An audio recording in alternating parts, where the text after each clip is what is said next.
Journey to Sunder Eagle. जल पनि सुन्दर छ मान्छेहरु पनि सुन्दर छन् यता आज चाहिँ हामी सुन्दरी जल जाँदैछौं ल अब हामी चाहिँ होस्टेलबाट निस्क्यौं म र मेरो साथी पुष्कर यादव अब फेरि हामी दुई जना साथीको वेट गरिरहेका थियौं अनि दुई जना साथीलाई भेटेर अब हामी चाहिँ अहिले गाडीमा बसिसकेको छौं सबैतिर उले साथीले हेलो भन्दै छ फेरि सबै साथीहरुले हेलो भनिहाल्यो अनि अब हामी चाहिँ निस्किसक्यौं यो चाहिँ गाडीबाट बाहिरको दृश्य अब चाहिँ हामी गाडीबाट उत्रिसक्यौं ल यता आसमा हाई गर त पुष्कर हाई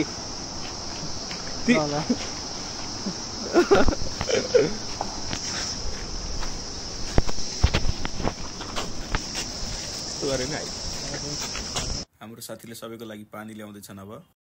तर खासमा हैन त्यो नदी पनि हाम्रो कलेजको साइडमा त्यो नदीको हो कि यो नदीको छेउछाउमा बसेको छ धेरैजना सिभिलाइजेसन त्यो हेरेर यो कुकुर पनि हामीसित सुन्दरी जल जाँदैछ सुन्दरी जलको गेटमा पुगिसकेका छौं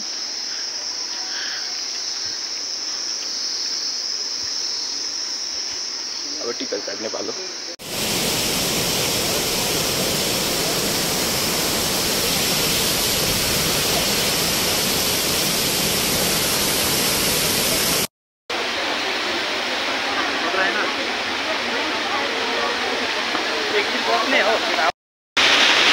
We are resting right now. उसका नजर आउला अब हामी चाहिँ सुन्दरी जलतिर पुग्न लागिसक्यौं बीच बाटोमा छौं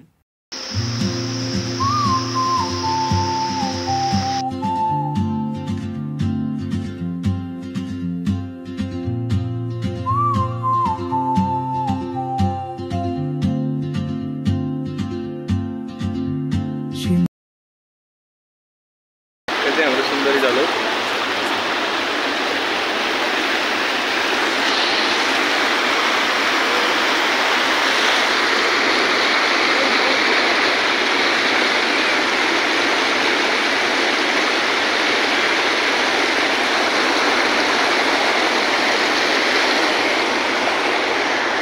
साथीहरु हामी आज नेपाल मेडिकल कलेजबाट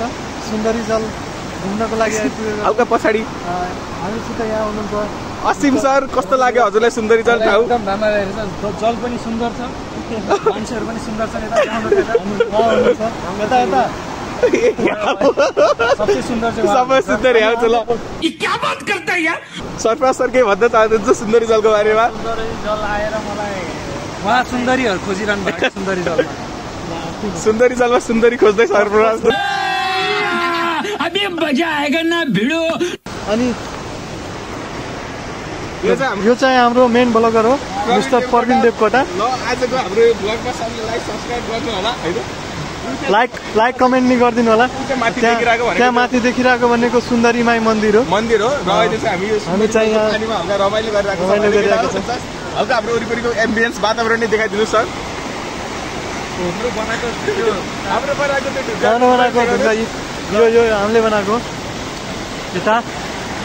प्रवीण देवकोटा विथ क्याम यता देखाउन ल Praveen Devkota with cameraman Pushkar Yadav reporting sir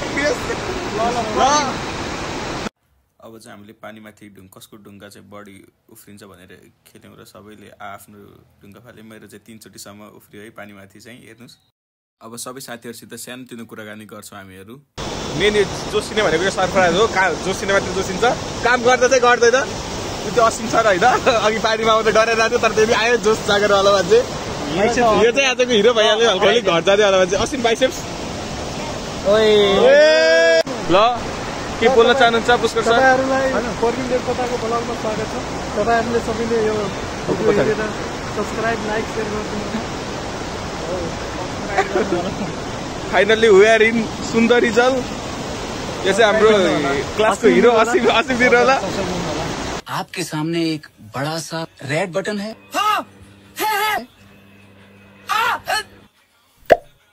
यो चाहिँ हाम्रो सुन्दरी जलको वातावरण र सुन्दरी जलमा टिकटक बनाउने मान्छेहरु सरफराजको रिग्रेट सुन्दरी जलमा आएर नुहाउन पाएन भनेर सरफराज सर हल्का दुखी छन् असिम सरलाई कस्तो लागिरहेछ ठिकै लागिरहेछ चिसो चिसो छ साथीहरु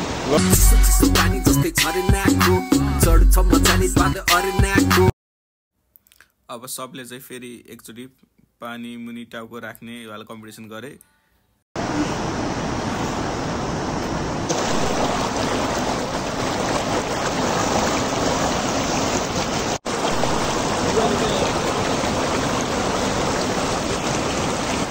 अब चाहिँ हामीले सुन्दर जलमा हल्का पानीमा यताउता खुट्टा सुट्टा धुयौँ, हल्का रमाइलो गऱ्यौँ, पानीमा खेल्यौँ, यताउता फोटोहरू पनि खिच्यौँ।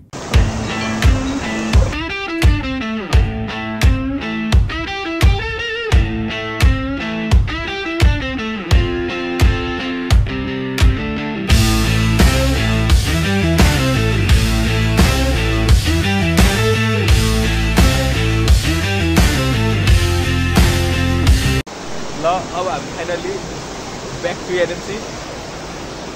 फाइनली म नुहाउन पाएन।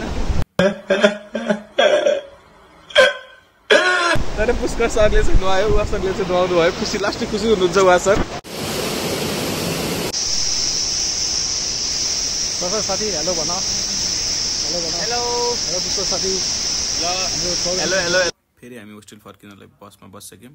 र thank you for watching this video. Bye bye, like and subscribe.